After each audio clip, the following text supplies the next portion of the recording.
ನಮಸ್ಕಾರ. ದಾನುಶ್ರೀ ಭಕ್ತಿ ಚಾನೆಲ್ಗೆ ಸ್ವಾಗತ. ದಯವಿಟ್ಟು ಲೈಕ್ ಮಾಡಿ, ಸಬ್ಸ್ಕ್ರೈಬ್ ಮಾಡಿ ಮತ್ತು ಬೆಲ್ ಐಕಾನ್ ಒತ್ತಿ ನಮ್ಮ ಚಾನೆಲ್ಗೆ ಬೆಂಬಲ ನೀಡಿ. ಶ್ರೀ ಗಣೇಶಾಯ ನಮಃ. ಓಂ ಸಮರ್ಥ ಸದ್ಗುರು ಶ್ರೀ ಸಾಯಿನಾಥಾಯ ನಮಃ. ಶ್ರೀ ಸಾಯಿ ಲೀಲಾಮೃತ ಅಧ್ಯಾಯ 27. ಸತ್ಸಂಗ ಮಹಿಮೆ. ಇದ್ದದ್ದರಲ್ಲಿ ಅಸಂತೃಪ್ತಿ ಇರದೇ ಇದ್ದದ್ದಕ್ಕೋಸ್ಕರ ತಪನ, ಇದೇ ಮಾನವ ಜೀವನದ ಸಾರ. ಬೇಕೆಂದುಕೊಂಡಿದ್ದೆಲ್ಲ ಬಂದರೂ ಹೊಸ ಸನ್ನಿವೇಶಗಳಿಂದ ಹೊಸ ಹೊಸ ಆಶೆಗಳು ಚಿಗುರಿ ಅವು ನೆರವೇರದೆ ಹೋದಾಗ ಹಿಂದಿದ್ದ ಸಂತೋಷವೂ ಮಾಯವಾಗೋದು. ಇದೇ ನಿಜವಾದ ದುಃಖ. ಇದು ರಾಜ ಮಹಾರಾಜರಿಂದ ಹಿಡಿದು ಕಡು ಬಡವನವರೆವಿಗೂ ಎಲ್ಲರನ್ನು ನಿರಂತರ ಹಿಂಡಿ ಹಾಕುತ್ತಿರುತ್ತದೆ. ಈ ಅಶಾಂತಿಯನ್ನು ತಪ್ಪಿಸಿಕೊಳ್ಳುವ ಯತ್ನದಲ್ಲಿಯೇ ಮಾನವ ಸಂಸಾರ, ಧನ, ಅಧಿಕಾರ, ಇಂದ್ರಿಯ ಸುಖಗಳನ್ನು ಸಾಧಿಸ ಹೋಗುತ್ತಾನೆ. ಆದರೆ ಈ ತಪನಕ್ಕೆ ಕೊನೆ ಎನ್ನುವುದಿಲ್ಲ. ಅದಕ್ಕಾಗಿ ಮಾಡಬಾರದ ಬಗೆ ಬಗೆಯ ಕೆಲಸಗಳನ್ನು ಮಾಡಿ ಅದರ ಕರ್ಮಫಲವಾಗಿ ಅತಿಯಾದ ದುಃಖವನ್ನು ಕೂಡಿಟ್ಟುಕೊಳ್ಳುತ್ತಿರುತ್ತಾನೆ. ಅವು ಅನುಭವಕ್ಕೆ ಬಂದ ದಿವಸ ಅವುಗಳಿಂದ ತಪ್ಪಿಸಿಕೊಳ್ಳುವುದಕ್ಕೆ ಸಾಮಾನ್ಯ ಮನುಷ್ಯರು ದೇವರನ್ನು ಆಶ್ರಯಿಸುತ್ತಾರೆ. ಅವನು ತಮ್ಮನ್ನು ಕಾಪಾಡಲಿಲ್ಲವೆಂದು ದೈವವನ್ನು ನಿಂದಿಸಿ ನಿರಾಶರಾಗುತ್ತಾರೆ. ಹೀಗೆ ಯಾವುದೊಂದಕ್ಕೂ ತಪ್ಪಿಸಬೇಕಾದ ಅಗತ್ಯವಿಲ್ಲದ ಸ್ಥಿತಿ ಆತ್ಮಜ್ಞಾನವಿಲ್ಲದೆ ಬರುವುದಿಲ್ಲ. ಈ ವಿಷಯವನ್ನು ದೃಢವಾಗಿ ಮನದಟ್ಟು ಮಾಡಿಕೊಳ್ಳುವುದೇ ವಿವೇಕ. ಅದರ ಪರ್ಯವಸಾನವೇ ವೈರಾಗ್ಯ. ಇಂತಹ ತಪನಕ್ಕೆ, ಅಶಾಂತಿಗೆ ಕಾರಣ ತನ್ನಲ್ಲೇ ಇದ್ದಿರಬೇಕೆಂದು ತಿಳಿದುಕೊಂಡ ಮೇಲೆ ಅದನ್ನು ಹೋಗಲಾಡಿಸಿಕೊಳ್ಳಬೇಕೆಂಬ ನಿಶ್ಚಯವೇ ಮುಮುಕ್ಷತ್ವ. ಅದಕ್ಕೆ ದಾರಿ ಯಾವುದೆಂದು ಆಲೋಚಿಸುವುದೇ ಜಿಜ್ಞಾಸೆ. ಅದಕ್ಕಾಗಿ ಜ್ಞಾನಿಗಳನ್ನು ಆಶ್ರಯಿಸುವುದು, ಸದ್ಗುರುವಿನೊಡನೆ ಸಮಾಶ್ರಯ ಮಾಡುವುದು, ಅವರಿಂದ ಸತ್ಯವನ್ನು ತನ್ನಲ್ಲೇ ಕಾಣುವ ಅರಿಯುವ ಯತ್ನವೇ ಸಾಧನ. ಆತ್ಮವಿಚಾರಣೆ. ತಾನು ಯಾವ ಆತ್ಮಜ್ಞಾನಕ್ಕೋಸ್ಕರ ತಪ್ಪಿಸುತ್ತಿದ್ದಾನೋ ಅದನ್ನೇ ಸದ್ಗುರುವಿನ ರೂಪದಲ್ಲಿ ಕಾಣುವಂತಾಗಿ ಗುರುವಿನಲ್ಲಿ ಮನಸ್ಸು ಲಗ್ನವಾಗೋದು, ಶರೀರ ಗುರು ಸೇವೆಗೆ ಅಂಕಿತವಾಗೋದು. ಅದೇ ಗುರುಭಕ್ತಿ. ಅದರಿಂದ ಜ್ಞಾನ ಉಂಟಾಗೋದು. ಯಾವುದನ್ನು ಬಯಸದೆ ಶಾಂತಿ, ತೃಪ್ತಿ ಸಿದ್ಧಿಸುವವು. ಅಂತಹ ಸ್ಥಿತಿಯನ್ನು ಪಡೆದಿರುವವರನ್ನು ಆಪ್ತಕಾಮರು, ಬೇಕಾದದ್ದನ್ನೆಲ್ಲ ಪಡೆದಿರುವರು ಎಂದು ಕೃತಕೃತ್ಯರು, ಮಾಡಬೇಕಾದದ್ದನ್ನೆಲ್ಲ ಮಾಡಿರುವರು, ಇನ್ನು ಮಾಡಬೇಕೆಂಬುದಾವುದೂ ಇಲ್ಲದವರು ಎಂದು ಹೇಳ್ತಾರೆ. ಅಂತಹ ಜ್ಞಾನಿಗಳು ಭಗವಂತನಿಗೂ ಯಾವ ಭೇದವೂ ಇಲ್ಲವೆಂದು ಶ್ರೀಕೃಷ್ಣ ಪರಮಾತ್ಮ ಹೇಳಿದ್ದಾನೆ.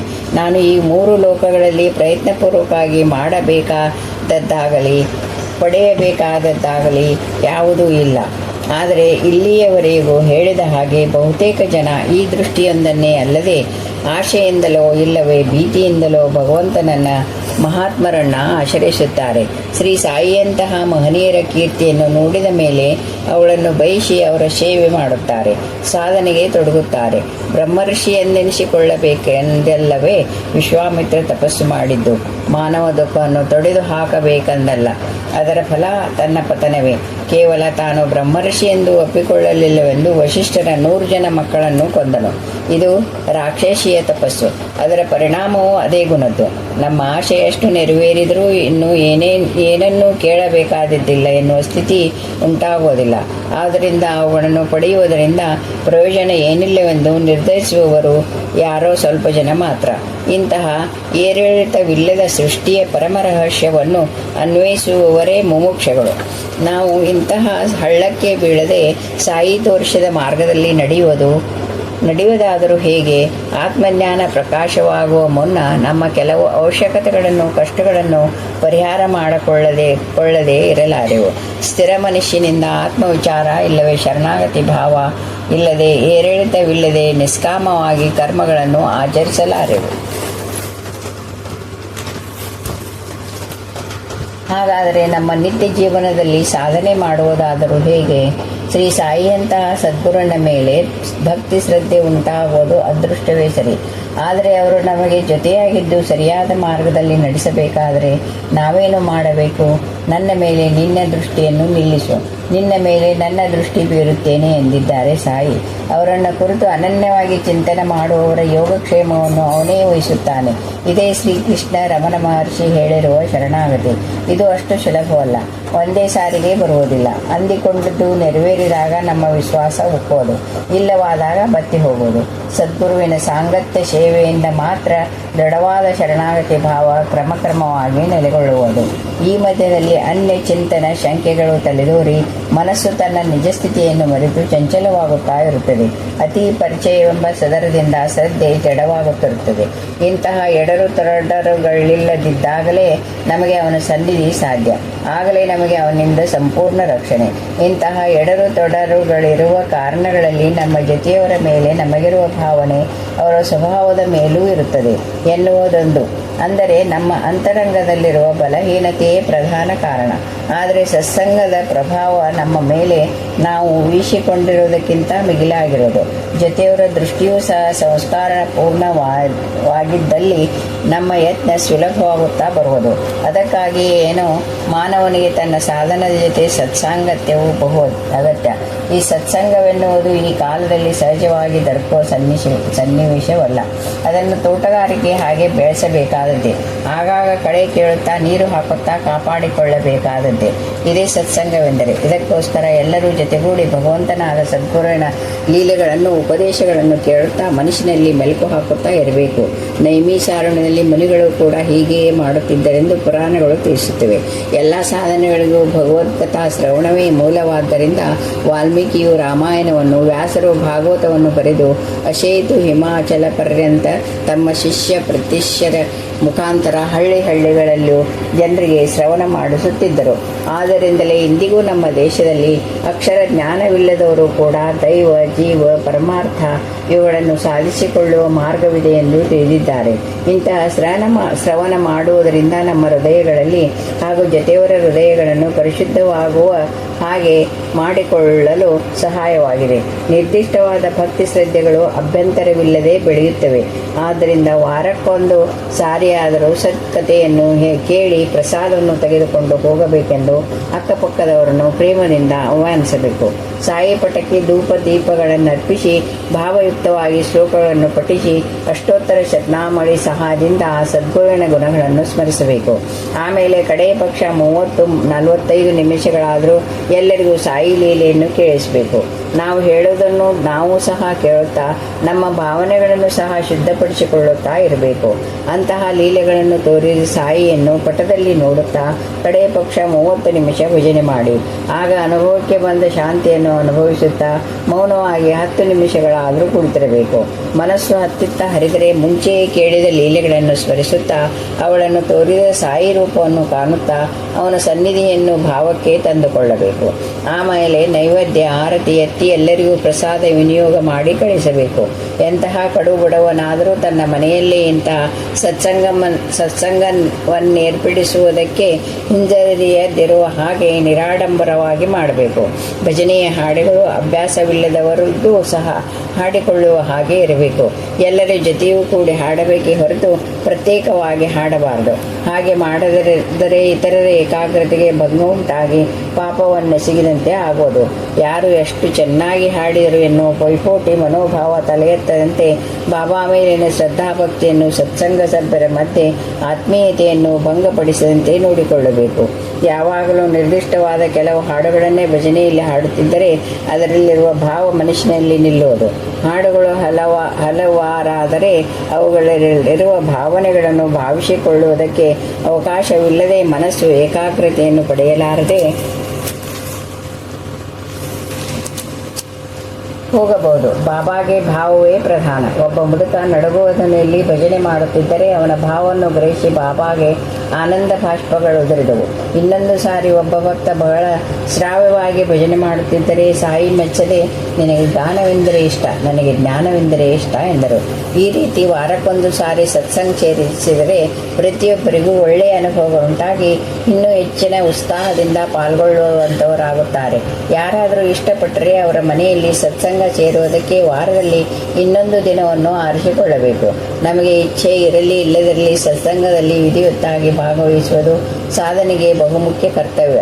ವಾರಕ್ಕೆ 2 ಗಂಟೆಗಳಾದರೂ ಭಗವಂತನಿಗೆ ಪ್ರಿಯವಾದ ಲೋಕ ಕಲ್ಯಾಣಕ್ಕಾಗಿ ನಮ್ಮ ಹೃದಯವನ್ನು ಸಂಸ್ಕರಿಸಿಕೊಳ್ಳಲು ಸ್ವಯಂ ಸಿದ್ಧರಾಗದಿದ್ದಲ್ಲಿ ಅಧ್ಯಾತ್ಮ ವಿದ್ಯೆಯನ್ನು ಆಶ್ರಯಿಸುವುದೆನ್ನುವುದು ಕೇವಲ ಪೋಟಾಟಿಕೆ ಆಗುವುದು.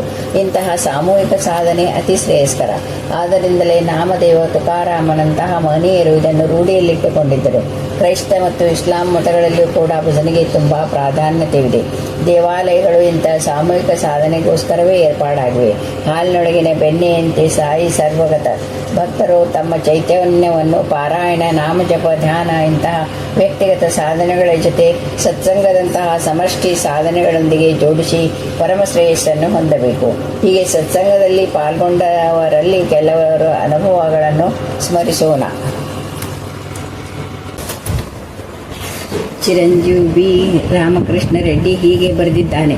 ಚಿಕ್ಕಂದಿನಿಂದ ನಾನು ಶ್ರೀರಾಮನನ್ನು ಪೂಜಿಸುತ್ತಿದ್ದೆ. ಕಾಲೇಜಿಗೆ ಸೇರಿದ ಮೇಲೆ ನನ್ನ ಭಕ್ತಿ ಕುಗ್ಗಿತಾದರೂ ಪೂಜ್ಯ ಶ್ರೀ ಮಾಸ್ಟರವರ ಪರಿಚಯದಿಂದ ಪುನಃ ಸ್ಥಿರವಾಯಿತು. ಪ್ರತಿದಿನವೂ ಮಾಸ್ಟರವರ ಸತ್ಸಂಗದಲ್ಲಿ ಬಾಬಾ ವಿಷಯ ಕೇಳುತ್ತಿದ್ದರೆ ಅವನನ್ನೇ ಪೂಜಿಸುವನೆನ್ನುವ ಮನಸ್ಸಾಗುತ್ತಿತ್ತು. ಮಾಸ್ಟರವರನ್ನು ಕೇಳಿದಾಗ ಇನ್ನು ಸ್ವಲ್ಪ ದಿನಕ್ಕೆ ಅದು ನಿನಗೆ ಗೊತ್ತಾಗುವುದು ಎಂದರು. ಬಳಿಕ ಅವರ ಆಶೀರ್ವಾದ ಬಲದಿಂದ ಚಿರಾಲ ಸ್ವಾಮಿ, ರಂಗಣ್ಣ ಬಾಬು ಮೊದಲಾದ ಮಹಾತ್ಮರನ್ನು ದರ್ಶಿಸಿದೆ. ಅನಂತರ ಒಂದು ದಿನ ಬಾಬಾ ಕನಸಿನಲ್ಲಿ ಕಾಣಿಸಿಕೊಂಡು, ನೀನು ನನ್ನ ರೂಪವನ್ನು ಧ್ಯಾನಿಸು, ಒಳ್ಳೆಯದಾಗುವುದು, ರಾಮನಿಗೂ ನನಗೂ ಭೇದವಿಲ್ಲ ಎಂದರು. ನಾನು ಹಾಗೆಯೇ ಮಾಡುತ್ತಿದ್ದೆ. ಪೂಜ್ಯ ಶ್ರೀ ಮಾಸ್ಟರವರು ಊರಿಗೆ ಹೋಗುತ್ತಾ ಏಪ್ರಿಲ್ 10, 1975 ನನ್ನನ್ನು ಅವರ ಮನೆಯಲ್ಲಿ ಪೂಜೆ ಮಾಡುತ್ತೀರೆಂದರು. 13ನೇ ತಾರೀಕು ಅರ್ಧರಾತ್ರಿಯಲ್ಲಿ ಧ್ಯಾನ ಮಾಡಿಕೊಂಡು ಮಲಗಿಕೊಂಡೆ. ಇನ್ನೂ ನಿದ್ರೆ ಹತ್ತಿಲ್ಲ. ಬಾಬಾ ಸ್ಪಷ್ಟವಾಗಿ ನಿಂತಿರುವಂತೆ ಕಂಡು, ನಿಮ್ಮ ತಂದೆ 5 ತೆಂಗಿನಕಾಯಿಗಳನ್ನು ಶಿವನಿಗೆ ಅರಿಸಿಕೊಂಡು ಬಹಳ ವರ್ಷಗಳಾದವು, ಅವುಗಳಲ್ಲಿ 3 ಇಲ್ಲಿ ಒಡಿ ಎಂದರು. ಅವರು ಉತ್ತರಮುಖವಾಗಿ ಕುಳಿತು, ನಿನ್ನ ಗುರು ಯಾರು ಎಂದರು. ನಾನು ಮಾಸ್ಟರವರ ಹೆಸರು ಹೇಳಿದಾಗ ನನಗೊಂದು ರಹಸ್ಯವನ್ನು ತಿಳಿಸಿ 3 ದಿನಕ್ಕೊಮ್ಮೆ ಶ್ರೀ ಸಾಯಿ ಲೀಲಾಮೃತವನ್ನು ಪಾರಾಯಣ ಮಾಡೆಂದರು. ನನಗೆ ಆನಂದ ಬಾಷ್ಪಗಳು ಹರಿದು. ಅವರ ಪಕ್ಕದಲ್ಲಿ ನಾಯಿಗಳಿವೆ. ಭಯವಾಗಿ ದೀಪ ಹಾಕಿದೆ. ಅವರು ನನ್ನ ಕಣ್ಣು ಮುಂದೆಯೇ ಅದೃಶ್ಯರಾದರು. ಬೆಳಗಾದ ಮೇಲೆ ನಮ್ಮ ತಂದೆಗೆ ಕಾಗದ ಬರೆದೆ. ಅವರು ಶಿವನಿಗೆ 5 ತೆಂಗಿನಕಾಯಿಗಳನ್ನು ಹರಿಸಿಕೊಂಡು ಅವನ್ನು ಇನ್ನೂ ಸಲ್ಲಿಸಿಲ್ಲವೆಂದು ಬರೆದರು. ಜನವರಿ 1975 ಕೊನೆಯ ಗುರುವಾರ ನನ್ನ ಸಹೋಪಾಧ್ಯಾಯರೊಬ್ಬರ ಜೊತೆಗೂಡಿ ರಘು ಎನ್ನುವ ಯುವಕ ಬಂದು ನನ್ನೊಡನೆ ಮಾತಾಡಿ ಹೋದ. ಆಮೇಲೆ ಫೆಬ್ರವರಿ 10 ಮದ್ರಾಸಿನಿಂದ ನನಗೆ ಹೀಗೆ ಬರೆದ. ವಾಪಸ್ಸು ಪ್ರಯಾಣದಲ್ಲಿ ನಾನು ಗೂಡೂರಿನ ಬಸ್ ಸ್ಟ್ಯಾಂಡಿನ ಹೋಟೆಲಿಗೆ ಹೋಗುತ್ತಿದ್ದಾಗ ಕಾಷಾಯ ವಸ್ತ್ರ, ವಿಭೂತಿ, ಕುಂಕುಮ ಧರಿಸಿದ್ದ ಸುಮಾರು 50 ವರ್ಷದ ಒಬ್ಬಾಕೆ ನನ್ನನ್ನು ಹೆಸರು ಹಿಡಿದು ಕರೆದು ಟೀ ರೊಟ್ಟಿಗಳಿಗಾಗಿ 30 ಪೈಸೆ ಕೇಳಿ ಪಡೆದಳು. ವಿದ್ಯಾನಗರದಿಂದ ಬರುತ್ತಿದ್ದೀಯಾ ಎಂದು ಕೇಳಿದಳು. ನಾನು ನಿಮ್ಮನ್ನು ನೋಡಿ ಮಾತಾಡಿ ಬಂದೆ ಎಂದು ಹೇಳಿದೆ. ಆಕೆ ನಿಮ್ಮಿಬ್ಬರ ಭೇಟಿ ಕಾಕತಾಳೀಯವಲ್ಲ, ಮುಂದೆಯೇ ನಿರ್ಣಯವಾಗಿತ್ತು. ಗುರಿಯತ್ತ ಸಾಗಿ, ಮುನ್ನಡೆ, ಮಧ್ಯದಲ್ಲಿ ನಿಲ್ಲಬೇಡ ಎಂದು ಹೇಳಿ ತಕ್ಷಣವೇ ಹೊರಟು ಹೋದಳು. ಅದೇ ರಾತ್ರಿ ನನಗೆ ಸ್ವಪ್ನವಾಯಿತು. ನಾನು ಗಾಳಿಯಲ್ಲಿ ತೇಲಿಕೊಂಡು ಒಬ್ಬ ಮಹನೀಯನ ಹತ್ತಿರಕ್ಕೆ ಹೋದೆನು. ನಾನು ನಮಸ್ಕರಿಸುತ್ತಿದ್ದಂತೆಯೇ ಆತ ಪ್ರೇಮದಿಂದ ಪ್ರವರವನ್ನು ಹೇಳಿಕೊಂಡು ನಮಸ್ಕರಿಸು ಎಂದನು. ನಾನು ಹಾಗೆ ಮಾಡುತ್ತಿದ್ದಂತೆಯೇ ನನಗೆ ಎಚ್ಚರವಾಯಿತು. ಆಗಲೇ ಬೆಳಗಾಗಿತ್ತು. ಅವರು ಸಾಯಿಬಾಬನ ಹಾಗೆಯೇ ಇದ್ದರು.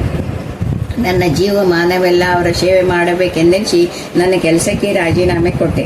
ಮೊದಲು ಶಿರಡಿ ಸಾಯಿಬಾಬನನ್ನು, ಆಮೇಲೆ ಅಕ್ಕಲಕೋಟೆ ಸ್ವಾಮಿಯನ್ನು ಸೇವಿಸುತ್ತೇನೆ. ಸ್ವಲ್ಪ ಕಾಲವಾದ ಮೇಲೆ ನಿಮ್ಮ ದರ್ಶನಕ್ಕೆ ಬರಬಲ್ಲೆನೆಂದುಕೊಳ್ಳುತ್ತೇನೆ. ನಿಮ್ಮ ರಘು ಒಬ್ಬ ಬದ್ಧ ಜೀವಿ, ತೀರ್ಮ ಮುಮುಕ್ಷವಾದನು. ಏಪ್ರಿಲ್ 1973 ಒಂದು ದಿನ ಬೆಳಗ್ಗೆ 7:30 ಗಂಟೆಗೆ ನಾನು ನಮ್ಮ ಪಕ್ಕದ ಮನೆಯಲ್ಲಿರುವ ಉಪಾಧ್ಯಾಯ ಚಿ ರಾಧಾಕೃಷ್ಣನ ಜೊತೆಯಾಗಿ ಕಾಲೇಜಿಗೆ ಹೋದನು.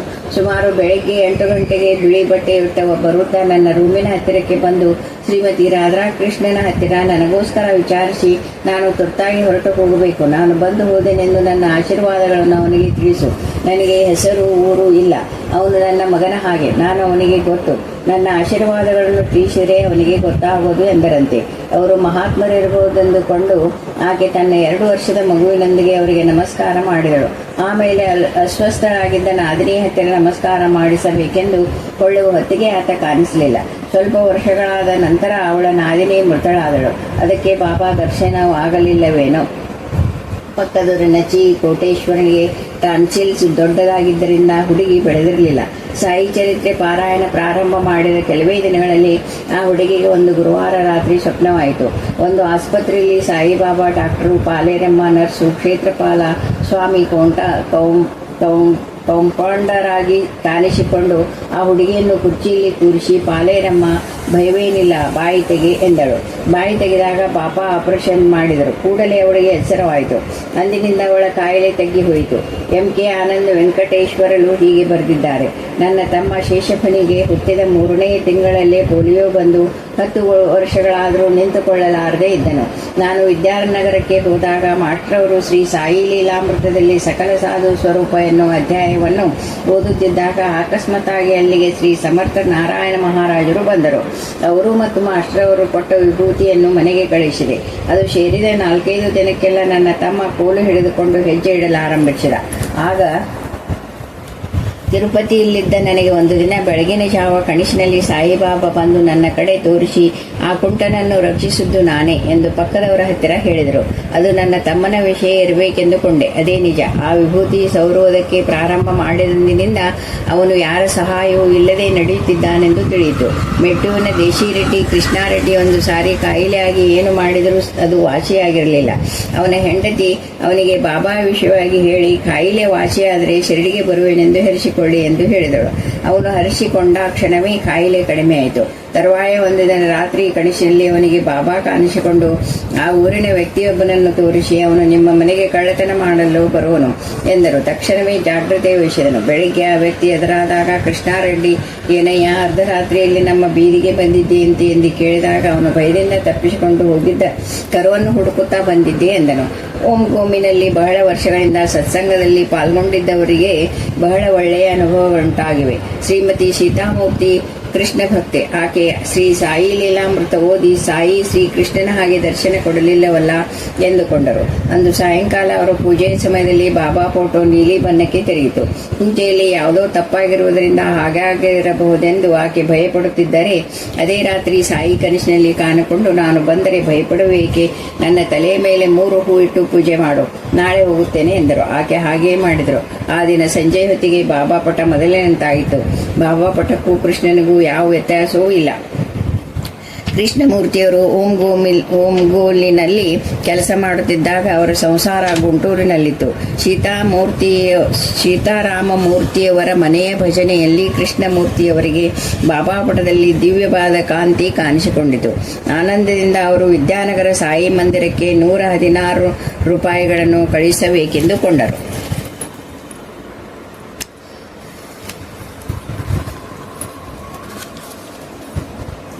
ಆಮೇಲೆ ಅವರು ಜೀಪಿನಲ್ಲಿ ಗುಂಟೂರಿಗೆ ಹೋಗುತ್ತಿದ್ದರೆ ದಾರಿಯಲ್ಲಿ 3 ಸಾಧುಗಳು ಸಾಯಿನಾಥ್ ಮಹಾರಾಜ್ ಕಿ ಜೈ ಎನ್ನುತ್ತಾ ಜೀಪನ್ನು ನಿಲ್ಲಿಸಿದರು. ಅವರಲ್ಲಿ ಒಬ್ಬ ಸಾಧು, ನನಗೆ ಕೊಡುತ್ತೇನೆಂದ 116 ರೂಪಾಯಿಗಳನ್ನು ಕೊಡು ಎಂದರು. ನಾನು ಕೊಡುತ್ತೇನೆಂದದ್ದು ವಿದ್ಯಾನಗರ ಮಂದಿರಕ್ಕಲ್ಲವೇ ಎಂದರು ಕೃಷ್ಣಮೂರ್ತಿಗಳು. ಅದು ನನಗೆ ಸೇರುವುದು, ಅಲ್ಲಿಗೆ ಕಳುಹಿಸು. ನಾವು ಪಂಡ್ರಿಯಿಂದ ನಡೆದುಕೊಂಡು ಬರುತ್ತಿದ್ದೇವೆ, ದಕ್ಷಿಣೆ ಕೊಡು ಎಂದರು. 20 ರೂಪಾಯಿಗಳನ್ನು ಕೊಟ್ಟರೆ ತೆಗೆದುಕೊಂಡು ಪ್ಯಾಂಟ್ ಜೇಬಿನಲ್ಲಿರುವ 20 ರೂಪಾಯಿಗಳನ್ನು ಕೊಡು ಎಂದರು. ತನ್ನ ಖರ್ಚಿಗೇನು ಮಾಡುವುದು ಎಂದುಕೊಳ್ಳುತ್ತಾ 20 ರೂಪಾಯಿಗಳನ್ನು ಮೂರ್ತಿಗಳು ಕೊಟ್ಟಾಗ, ಖರ್ಚಿಗಿಲ್ಲವೆಂದು ಏಕೆ ಯೋಚಿಸುತ್ತೀಯಾ, ನಿನಗೆ ಒಳ್ಳೆಯದಾಗುವುದು, ಹೋಗು ಎನ್ನುತ್ತಾ ಆ 20 ರೂಪಾಯಿಗಳನ್ನು ವಾಪಸ್ಸು ಕೊಟ್ಟು ಬಿಟ್ಟರು. ಮೂರ್ತಿಯವರು ಗುಂಟೂರು ತಲುಪಿದ ಕೂಡಲೇ ಆ ದಿನವೇ ಅವರನ್ನು ಉತ್ತಮ ಸ್ಥಳಕ್ಕೆ ವರ್ಗ ಮಾಡಿರುವರೆಂಬ ಸುದ್ದಿಯನ್ನು ತಂದಿರುವ ಕಾಗದವನ್ನು ಅವರಿಗೆ ಕೊಟ್ಟರು. ವಿದ್ಯಾನಗರದ ಸತ್ಸಂಗ್ ಸಭೆಯ ವಿಜಯಕುಮಾರ್, ಶರತ್ ಬಾಬು, ಕೃಷ್ಣಮೂರ್ತಿ 1976ರಲ್ಲಿ ಅನಸೂಯ ಮಾತೆ ಎನ್ನುವ ಸಿದ್ಧಳ ದರ್ಶನಕ್ಕೆ ವರಾಡ ಶಿಂಗಲ್ಗೆ ಹೋಗಿದ್ದಾಗ ಆ ಸಂಸ್ಥಾನ ಅಧ್ಯಕ್ಷ ಶ್ರೀ ಧೋಲೆಯವರ ಮನೆಗೆ ಹೋದರು. ಅಲ್ಲಿ ಬಾಬಾ ಪಟವಿತ್ತು. ಅಲ್ಲಿ ಧೋಲೆಯವರುಗಳನ್ನು ನೋಡಿ, ನಿಮ್ಮ ಗುರು ನಿಮ್ಮ ಹತ್ತಿರವೇ ಇದ್ದಾರೆ, ಕೆಲವು ನಿಮಿಷಗಳ ಮುಂಚೆ ಅವರು ಇಲ್ಲಿಗೆ ಬಂದು ಹೋದರು ಎಂದನು. ತರುವಾಯ ಆ ವಿವರಗಳನ್ನು ಹೀಗೆ ತಿಳಿಸಿದ್ದಾನೆ: ಈ ಮೂವರು ಅಲ್ಲಿ ಬಸ್ ಇಳಿದ ತಕ್ಷಣವೇ ನಮ್ಮ ಮನೆಯ ವರಾಂಡದಲ್ಲಿ ಒಂದು ದಿವ್ಯವಾದ ಕಾಂತಿಗೋಳ ಎಲ್ಲರಿಗೂ ಕೆಲವು ನಿಮಿಷ ಕಂಡಿತು. ನಾವು ಇಂದು ಯಾವುದೋ ವಿಶೇಷ ಜರುಗುವುದೆಂದುಕೊಳ್ಳುತ್ತಿದ್ದಾಗ ಈ ಮೂವರು ಆ ಕಾಂತಿಗೋಳ ಕಂಡು ಬಂದ ಸ್ಥಳದಲ್ಲಿಯೇ ಬಂದು ನಿಂತರು. ತರುವಾಯ ಈ ಮೂವರು ನನ್ನ ಜೊತೆಗೂಡಿ ಅಮ್ಮನನ್ನು ದರ್ಶಿಸಿದರು. ಆಕೆ ರಾಮ್ ರಾಮ್ ಎನ್ನುತ್ತಾ, ನೀವಾವ ದೇಶದಿಂದ ಬರುತ್ತಿದ್ದೀರಾ? ದಕ್ಷಿಣ ದೇಶದಿಂದ ಬರುತ್ತಿದ್ದೀರಾ? ಭಗವಂತ ನಿಮಗೆ ಈ ಅವಕಾಶವನ್ನು ಪ್ರಸಾದಿಸಿದ್ದಾನೆ. ಇವರು ತಮ್ಮ ಗುರುವನ್ನು ಮಾಸ್ಟರ್ ಎಂದು ಕರೆಯುತ್ತಾರೆ. ಮಾಸ್ಟರ್ ಎಂದರೆ ದೈವವೆಂದು ಒಣಗಿಕೊಂಡು ಆಕೆ ತನ್ನ ಬೆರಳನ್ನು ತನ್ನ ನಾಲಿಗೆಗೆ ಸೂಕಿಸಿಕೊಂಡು ಆ ಬೆರಳಿನಿಂದಲೇ ತನ್ನ ಭ್ರುಕುಟಿಯನ್ನು ಮುಟ್ಟಿಕೊಂಡರು. ಆಮೇಲೆ ಈ ಮೂವರು ತಮ್ಮ ಸಾಧನೆಯ ವಿಷಯ ಕುರಿತು ಆಕೆಯನ್ನು ಕೇಳಿದ್ರು. ಆಗ ಆಕೆ, ನೀವು ಭಜನೆ ಮಾಡುತ್ತೀರಾ? ಒಂದು ಸಾರಿ ಚಂದ್ರ ಅಂದರೆ ಮನಸ್ಸು ನಿಶ್ಚಲವಾಗಿಯೂ ಒಂದು ಸಾರಿ ಚಂಚಲವಾಗಿಯೂ ಇರುತ್ತಾನೆ ಎಂದರು. ನಮ್ಮ ಗುರಿಯನ್ನು ನಾವು ಹೇಗೆ ಸಾಧಿಸಬೇಕೆಂದು ಮತ್ತೆ ಕೇಳಿದಾಗ, ಕೈ ಹಿಡಿದುಕೊಂಡು ನಡೆಯಿರಿ, ಗುರುವಿನ ಆಜ್ಞೆಯನ್ನು ಪಾಲಿಸಿರಿ ಎಂದರು. ಈ ಮೂವರು, ಅಮ್ಮ ನಿಜವಾಗಿಯೂ ನೀವಾರು ಎಂದು ಕೇಳಿದಾಗ, ಸತ್ಯಯುಗಕ್ಕೆ ಸೇರಿದ ಅನುಸೂಯ ದೇವಿಯೇ ಎಂದು ಆಕೆ ಹೇಳಿದರು. ಅನಂತರ ಜರುಗಿದ ವಿವರಗಳನ್ನು ಆ ಸತ್ಸಂಗ ಸಭ್ಯರು ನನಗೆ ಹೀಗೆ ಬರೆದಿದ್ದಾರೆ. ನೀವು ಸಾಯಿಬಾಬಾ ಇರುವ ಫೋಟೋವನ್ನು ಆಕೆಯ ಮುಂದೆ ಹಿಡಿದೆವು. ಆಕೆ ಪ್ರತ್ಯೇಕವಾಗಿ 2-3 ಸಾರಿ ಅದನ್ನು ತಮ್ಮ ನಾಲಿಗೆಗೆ ಮುಟ್ಟಿಸಿ ಅದನ್ನು ತಮ್ಮ ತೊಡೆಯ ಮೇಲಿಟ್ಟುಕೊಂಡು ಆಮೇಲೆ ತಮ್ಮ ಸೀರೆಯ ಸೆರಗಿನೊಳಗಿಟ್ಟುಕೊಂಡರು. ಋಷಿ ಇಬ್ಬರು ಋಷಿಗಳು, ಅದರಲ್ಲೊಬ್ಬರು ಕುದುರೆಯ ಮೇಲೆ ಎಂದು ಗೊನಗಿಕೊಂಡರು. ಸತ್ಸಂಗ ಮತ್ತು ಭಜನೆಯನ್ನು ಶ್ರದ್ಧೆಯಿಂದ ಮಾಡುತ್ತಿದ್ದರೆ ನಾವು ಕೇಳಿಕೊಳ್ಳದೆಯೇ ನಮ್ಮ ಆತ್ಮೀಯರನ್ನು ಸಹ ಶ್ರೀ ಸಾಯಿಯೇ ಅನುಗ್ರಹಿಸುತ್ತಾರೆ. 1975ರಲ್ಲಿ ನಮ್ಮ ತಂದೆಯವರಾದ ಕೀರ್ತಿಶೇ ಶ್ರೀ ಏಕಿರಾಲ ಅನಂತಾಚಾರ್ಯ ತಮ್ಮ ಅನುಭವವನ್ನು ಹೀಗೆ ತಿಳಿಸಿದರು. ಒಂದಿನ ಮಧ್ಯಾಹ್ನ ವಿಜಯವಾಡದಲ್ಲಿ ಮಂಚದ ಮೇಲೆ ಕುಳಿತಿದ್ದೇನೆ. ಕಪ್ನಿ ತಲೆಗೆ ಬೆಟ್ಟಿಸುತ್ತಿದ್ದ ಸಾಯಿಬಾಬಾ ಬಾಗಿಲನ್ನು ನೂಕಿಕೊಂಡು ನನ್ನ ರೂಮಿನೊಳಗೆ ಬಂದರು. ನಾನು ಅದು ನಿಜವೋ ಇಲ್ಲವೋ ಕನಸೋ ಎಂದುಕೊಳ್ಳುತ್ತಿದ್ದರೆ ಅವರು ನನ್ನ ಪಕ್ಕದಲ್ಲಿ ಮಂಚದ ಮೇಲೆ ಕುಳಿತುಕೊಂಡರು. ನಾನು ನಿಮ್ಮನ್ನು ಪೂಜಿಸುವುದಿಲ್ಲ ಅಲ್ಲವೇ? ನನ್ನ ಹತ್ತಿರಕ್ಕೆ ಏಕೆ ಬಂದಿರಿ ಎಂದೆ. ನನಗಂತಹ ಪ್ರಾಮುಖ್ಯತೆ ಏನೂ ಇಲ್ಲ, ನನಗೆ ಬರಬೇಕೆನ್ನಿಸಿತು, ಬಂದೆ. ಬರಬೇಡ ಎನ್ನುತ್ತೀಯಾ ಎಂದರು. ಅನಂತರ ಅವರೇ ಎದ್ದು ನನ್ನನ್ನು ತಬ್ಬಿಕೊಂಡು ನಾನು ನಿನ್ನೊಳಕ್ಕೆ ಬರುತ್ತಿದ್ದೇನೆ, ಅಲ್ಲೇ ಇರುತ್ತೇನೆ ಎನ್ನುತ್ತಾ ನನ್ನೊಳಕ್ಕೆ ಹೊರಟು ಹೋದರು. ಹಾಗೆಯೇ 7 ದಿನ ಇದೇ ರೀತಿ ನಡೆಯಿತು. ಅದನ್ನು ನೆನೆಸಿಕೊಂಡಾಗಲೆಲ್ಲ ನನ್ನ ಕಣ್ಣುಗಳಿಂದ ಆನಂದ ಬಾಷ್ಪಗಳು ಬರುತ್ತವೆ. ಹಾಗೆಯೇ ಕಲಚೇಡಿನಲ್ಲಿ ಪ್ರತಿ ವಾರವೂ ಶ್ರದ್ಧೆಯಿಂದ ಸತ್ಸಂಗ ನಡೆಸುತ್ತಿದ್ದರು. ಅದರಲ್ಲಿ ಪಾಲ್ಗೊಳ್ಳುತ್ತಿದ್ದ ಸುಬ್ಬರಾಮಯ್ಯ ಎನ್ನುವ ಉಪಾಧ್ಯಾಯರು ಶ್ರೀ ಅವಧೂತ ವೆಂಕಯ್ಯ ಸ್ವಾಮಿ ಎನ್ನುವ ಸಿದ್ಧ ಪುರುಷನನ್ನು ತನ್ನ ಮನೆಯ ಸತ್ಸಂಗಕ್ಕೆ ಬರಬೇಕೆಂದು ಬೇಡಿಕೊಂಡನು. ಈಗ ಆಗೋದಿಲ್ಲ, ಆಮೇಲೆ ನೋಡೋಣ ಎಂದರು ಸ್ವಾಮಿ. ಸುಬ್ಬರಾಮಯ್ಯ 1977ರಲ್ಲಿ ಗುರು ಪೂರ್ಣಿಮೆಯ ಹೊತ್ತಿಗೆ ಶ್ರೀ ಸಾಯಿ ಲೀಲಾಮೃತವನ್ನು 13 ಸಾರಿ ಪಾರಾಯಣ ಮಾಡಿದ್ದರು. ಅದರ ಹಿಂದಿನ ದಿನ ಸ್ವಾಮಿ ಅಕಸ್ಮಾತ್ತಾಗಿ ಅವರ ಮನೆಗೆ ಬಂದು ಧ್ವನಿಯನ್ನು ಹತ್ತಿಸಿ ಕುಟುಂಬವನ್ನು ಸತ್ಸಂಗವನ್ನು ಆಶೀರ್ವದಿಸಿದರು. ಎಂದೂ ಯಾರ ಮನೆಗೂ ಹೋಗದ, ಯಾರ ಮನೆ ಅತಿಥ್ಯವನ್ನು ಸ್ವೀಕರಿಸಿದ ಸ್ವಾಮಿ ಇವರ ಮನೆಯಲ್ಲಿ ಭಿಕ್ಷೆ ಮಾಡಿರುವುದು ಸಕಲ ಸಾಧು ಸ್ವರೂಪಿಯಾದ ಸಾಯಿ ಕೃಪೆಗೊಂದು ನಿದರ್ಶನ. ಹಾಗೆಯೇ ಕಾಂತಮ್ಮನವರಿಗೆ 1981ರಲ್ಲಿ ಎದೆ ನೋವು ಬಂದಿತು. ಗಂಟಲು ಬಿದ್ದು ಹೋಗಿ ಮಾತೇ ಹೊರಬರುತ್ತಿರಲಿಲ್ಲ. ಒಂದು ದಿನ ಸ್ವಪ್ನದಲ್ಲಿ ಬಾಬಾ ಬಂದು ಮಂಚದ ಮಗ್ಗಲಲ್ಲಿ ನಿಂತು ಆಕೆಯ ಮೊರೆಯನ್ನು ಕೇಳಿ ನನ್ನ ಪಾದಗಳನ್ನು ಮುಟ್ಟಿ ನಮಸ್ಕಾರ ಮಾಡಿಕೊ, ಬೇನೆ ತಗ್ಗಿ ಹೋಗುವುದು ಎಂದರು. ಆಕೆ ಸ್ವಪ್ನದಲ್ಲಿ ಹಾಗೇ ಮಾಡಿದಳು. ಆಮೇಲೆ ಆಕೆ ತನ್ನ ಗಂಟಲಿನ ಸ್ಥಿತಿ ಹೇಳಿಕೊಂಡಾಗ 2 3 ಅಡಿಕೆಯನ್ನು ಕೊಟ್ಟು ಇದನ್ನು ಅಗಿದು ನುಂಗು, ಗಂಟಲು ಸರಿ ಹೋಗುವುದು ಎಂದರು ಬಾಬಾ. ಆಕೆ ಹಾಗೆಯೇ ಮಾಡಿದಳು. ಬೆಳಗ್ಗೆ ಆಕೆಗೆ ಎಚ್ಚರವಾಗುವ ಹೊತ್ತಿಗೆ ಆಕೆಯ ಎದೆ ನೋವು, ಗಂಟಲು ನೋವು ಕಡಿಮೆಯಾಗಿತ್ತು. ಇದೇ ರೀತಿ ಸೀತಾರಾಮ್ ಮೈನ್ಸಲ್ಲಿ ಅಂದರೆ ಗಣಿಯಲ್ಲಿ ಕೆಲಸ ಮಾಡುತ್ತಿದ್ದ ಕೆ ಕೋಟಯ್ಯ ನಾಯ್ಡುವಿಗೆ 75ನೇ ವಯಸ್ಸಿನಲ್ಲಿ ತೀವ್ರ ಕಾಯಿಲೆ ಆಯಿತು. ಏನು ಮಾಡಿದರೂ ಗುಣ ಕಾಣಿಸಲಿಲ್ಲ. ಬಾಬಾಗೆ 1 ರೂಪಾಯಿ ಮುಡುಪು ಕಟ್ಟಿ ಹರಿಸಿಕೊಂಡ. ಆ ರಾತ್ರಿ ಕಾಬೂಲಿವಾಲಾನ ವೇಷದಲ್ಲಿ ಶ್ರೀ ಸಾಯಿ ದರ್ಶನವನ್ನಿತ್ತು. ನಾಳೆಯಿಂದ ನಿನಗೆ ಹೊಸ ಜೀವನ ಪ್ರಾರಂಭವಾಗುವುದು ಎಂದು ಇಂಗ್ಲಿಷ್ನಲ್ಲಿ ಹೇಳಿದರು. ಬಾಬಾ ತನ್ನ ಮುಂದಿನ ಜನ್ಮದ ವಿಷಯ ಕುರಿತು ಹೇಳಿದರೆ ಎಂದುಕೊಂಡು ನಾಯ್ಡು ಭಯಪಟ್ಟ. ಆದರೆ ಮಾರನೇ ದಿನದಲ್ಲೇ ಅವನ ಆರೋಗ್ಯ ಸುಧಾರಿಸಿತು. ಉಲವಪಾಡಿನಲ್ಲಿ ಕೆಲವು ದಿನ ಸತ್ಸಂಗ ನಡೆಯಿತು. ಆಗಲೂ ಸಹ ಅನೇಕ ಜನರಿಗೆ ದಿವ್ಯಾನುಭವಗಳುಂಟಾದವು. ಅದರಲ್ಲಿ ಚಿಂತಾಲಕ್ಷ್ಮೀನಾರಾಯಣ ಶ್ರದ್ಧೆಯಿಂದ ಭಾಗವಹಿಸುತ್ತಿದ್ದ. ಒಂದು ದಿನ ಅವನ ಮಗ 5 ವರ್ಷದ ಬಾಬ್ಜಿ ಅವರ ಮನೆಯ 3ನೇ ಅಂತಸ್ತಿನ ಮಹಡಿಯಿಂದ ಕೆಳಗಿನ ಅಂತಸ್ತಿನ ಕಿಟಕಿಯ ಮೇಲಿನ ಛಜ್ಜದ ಮೇಲೆ ಬಿದ್ದನು. ಆದರೆ ಅವನಿಗೇನೂ ಆಗಿರಲಿಲ್ಲ. ಅದನ್ನು ನೋಡಿ ಆಶ್ಚರ್ಯಪಡುತ್ತಿದ್ದ ಅವನ ತಂದೆ ತಾಯಿಗಳ ಹತ್ತಿರ, ನಾನು ಬೀಳುತ್ತಿರುವಾಗ ಬಾಬಾ ನನ್ನನ್ನು ಹಿಡಿದುಕೊಂಡರು ಎಂದು ಹೇಳಿದ ಬಾಬ್ಜಿ. ಗುಂಟೂರು ಜಿಲ್ಲೆಯ ಈಮನಿ ತಾಲೂಕಿನ ವಲ್ಲಭಾಪುರಂನಲ್ಲಿ ಚಿರಂಜೀವಿ ವಿ.ಸಿ. ವೆಂಕಟೇಶ್ವರಲು ಸತ್ಸಂಗ ನಡೆಸುತ್ತಿದ್ದ. ಅಲ್ಲಿನ ಸಭ್ಯರ ಅನುಭವಗಳು ಹೀಗಿವೆ. ಶ್ರೀಮತಿ ಜಂಗಾಕಾಂತಮ್ಮನಿಗೆ ಬಾಬಾ ವಿಷಯವಾಗಿ ಏನೂ ಗೊತ್ತಿಲ್ಲ. ಒಂದು ದಿನ ಕೃಷ್ಣಾರೆಡ್ಡಿ ಎನ್ನುವ ಸತ್ಸಂಗ ಸಭ್ಯ ಒಬ್ಬ ಆಕೆಗೆ ಬಾಬಾ ಚಿತ್ರಪಟವನ್ನು ಕೊಟ್ಟು ಅವರ ಎದುರು ಮನೆಯ ಕುಮಾರಸ್ವಾಮಿಗೆ ಕೊಡೆಂದು ಹೇಳಿದರು. ಆ ಪಟ ತನ್ನ ಕೈಗೆ ಬಂದಂದಿನಿಂದ ಆಕೆಯ ಕಷ್ಟಗಳೆಲ್ಲ ತೀರಿ ಹೋದವು. ಅದಕ್ಕೆ ಮುಂಚೆ ಆಕೆ ಗಂಡನಿಗೆ ಪ್ರತಿದಿನವೂ ಕನಸಿನಲ್ಲಿ ಒಬ್ಬ ಹುಡುಗ ಬಂದು ಅವರನ್ನು ಬೆತ್ತದಲ್ಲಿ ಹೊಡೆಯುತ್ತೇನೆಂದು ಬೆದರಿಸುತ್ತಿದ್ದ. ಆಕೆಯ ಗಂಡ ಕಿರುಚುತ್ತಾ ನಿದ್ದೆಯೆಂದೆದ್ದು ಆ ಹುಡುಗ ನಿಂತಿದ್ದಂತೆ ಕಂಡ ಜಾಗಕ್ಕೆಲ್ಲ ಹೊಡೆಯುತ್ತಿದ್ದ. ಆ ಪಟ ಬಂದಂದಿನಿಂದ ಅವನಿಗೆ ಅಂತಹ ಕನಸೇ ಆಗಲಿಲ್ಲ. ಹಾಯಾಗಿ ನಿದ್ರೆ ಮಾಡುತ್ತಿದ್ದ. ಮಾರನೇ ದಿವಸ ಅವನಿಗೆ ಒಬ್ಬ ಸ್ತ್ರೀ ಕಾಣಿಸಿಕೊಂಡು, ನಾನು ಹೊರಟು ಹೋಗುತ್ತಿದ್ದೇನೆ, ಇನ್ನು ಬರುವುದಿಲ್ಲ ಎಂದು ಹೇಳಿ ಹೊರಟು ಹೋದಳು. ಅಂದಿನಿಂದ ಇನ್ನೊಂದು ಬಾಬಾ ಪಟವನ್ನು ಮನೆಯಲ್ಲಿಟ್ಟುಕೊಂಡು ಕೃಷ್ಣಾರೆಡ್ಡಿ ಕುಮಾರಸ್ವಾಮಿಗೆಂದು ಕೊಟ್ಟ ಪಟವನ್ನು ಅವನಿಗೆ ಕೊಟ್ಟರು.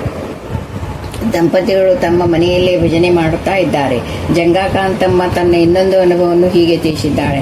ನಾನು ದೂರ ದೇಶದಲ್ಲಿರುವ ಒಬ್ಬ ಮನುಷ್ಯನಿಗೆ 30,000 ರೂಪಾಯಿಗಳನ್ನು ಬಡ್ಡಿಗಾಗಿ ಸಾಲ ಕೊಟ್ಟೆ. ಪಾಪ ಆತನಿಗೆ ನಷ್ಟವಾಗಿ ತಲೆ ತಪ್ಪಿಸಿಕೊಂಡ. ಮಾಸ್ಟರವರನ್ನು ದರ್ಶಿಸಿ ಈ ವಿಷಯವನ್ನು ಹೇಳಿಕೊಂಡಾಗ ಚರಿತ್ರೆ ಪಾರಾಯಣ ಮಾಡಿ ಅವನಿಗೆ ಒಳ್ಳೆಯದಾಗಲೆಂದು ಬಾಬಾನನ್ನು ಪ್ರಾರ್ಥಿಸಿದರು.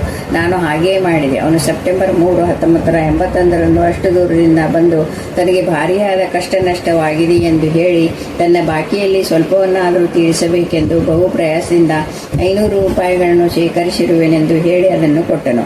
ಆದಷ್ಟು ಬೇಗ ಉಳಿದಿದ್ದನ್ನು ಹೂವಿನ ಮೇಲಿಟ್ಟು ಕೊಡುವೆನೆಂದು ಹೇಳಿ ಮಾತು ಕೊಟ್ಟು ಹೊರಟು ಹೋದನು. ಮತ್ತೊಂದು ದಿನ ನಮ್ಮ ಯಜಮಾನರಿಗೆ ಬಾಬಾ ಕನಸಿನಲ್ಲಿ ಕಾಣಿಸಿಕೊಂಡು ಅವನ ಮೊಣಕಾಲ ಮೇಲೆ ಹೊಡೆದರು. ಬಹಳ ದಿನಗಳಿಂದ ಅವರನ್ನು ಕಾಡುತ್ತಿದ್ದ ಮೊಣಕಾಲ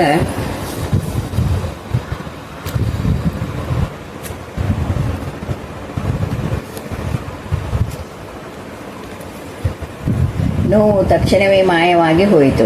ಸತ್ಸಂಗ ನಮಗೆ ಅತಿ ಆನಂದದಾಯಕವಾಗಿದೆ. ಕುಮಾರಸ್ವಾಮಿ ಹೀಗೆ ಬರೆದಿರುತ್ತಾನೆ ತನ್ನ ಅನುಭವವನ್ನು.